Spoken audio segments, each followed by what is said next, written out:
కొత్తొక వింత పాతొక రోత నేరేటివ్ థింకింగ్తో ఎలాంటి అంశాలైనా మార్చేస్తూ ఉంటారు.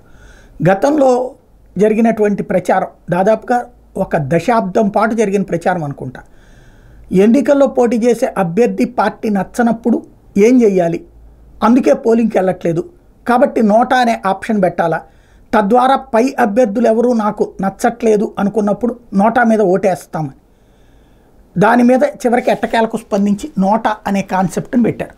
కానీ ఇక్కడే గుర్తుపెట్టుకోవాల్సింది ఏంటంటే ఒక ఖచ్చితమైనటువంటి నిబంధన ఉంటే అప్పుడు ప్రయోజనం అవుతుంది. నోటాలో కనుక గెలిచిన వాళ్ళకంటే అంటే నోటాకి ఒక 20% 10% ఓట్లు వస్తే లేదా గెలిచిన అభ్యర్థి తర్వాత స్థానంలో నోటా ఉంటేనో లేదా ఒక 15-20% ఓట్లు నోటాకు వస్తే అప్పుడు మళ్ళీ రీపోలింగ్ జరపాలి అని ఏమన్నా అంటే అప్పుడు ప్రజలకు అభ్యర్థులు నచ్చకపోతే నోటాకేస్తారు. అసలు సాధారణ వర్గాలకైతే నోటా అనే ఆప్షన్ పెద్దగా పట్టట్ల, ఓన్లీ విద్యావంతుల కోసం అన్నటువంటి విధంగా తీసుకొచ్చారు. దానికి సాక్ష్యం ఇప్పుడు నోటాకి పడినటువంటి ఓట్లు చూస్తే ఏడీఆర్ డేటా ప్రకారం ఎన్నికల్లో నోటాకి 0.5 నుంచి 1.5% మేర ఓట్లు మాత్రమే పోలవుతున్నాయి. 2019 లోక్సభ ఎన్నికల్లో నోటాకి ఏకంగా 1.06% ఓట్లు వచ్చినాయి. లోక్సభ ఎన్నికల చరిత్రలో నోటాకి లక్షద్వీప్లో అతి తక్కువగా 100 ఓట్లే పడ్డాయి.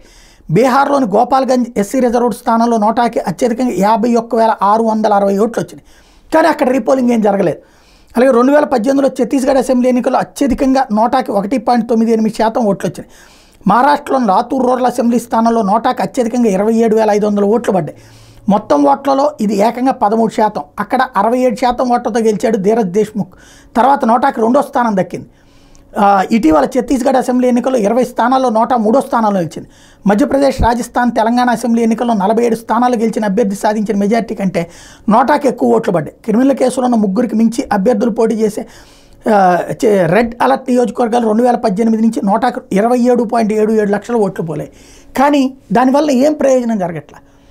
ఇదిగో సెకండ్ ప్లేస్కి నోటా వచ్చినప్పుడు మళ్ళీ ఎన్నికలు జరపాలన్నో లేకపోతే 10% అన్నప్పుడు నోటా మళ్ళీ ఎన్నికలు జరపాలనేనో ఆలోచించట్లేదు. అసలు నోటా వల్ల ప్రయోజనం ఏంటి?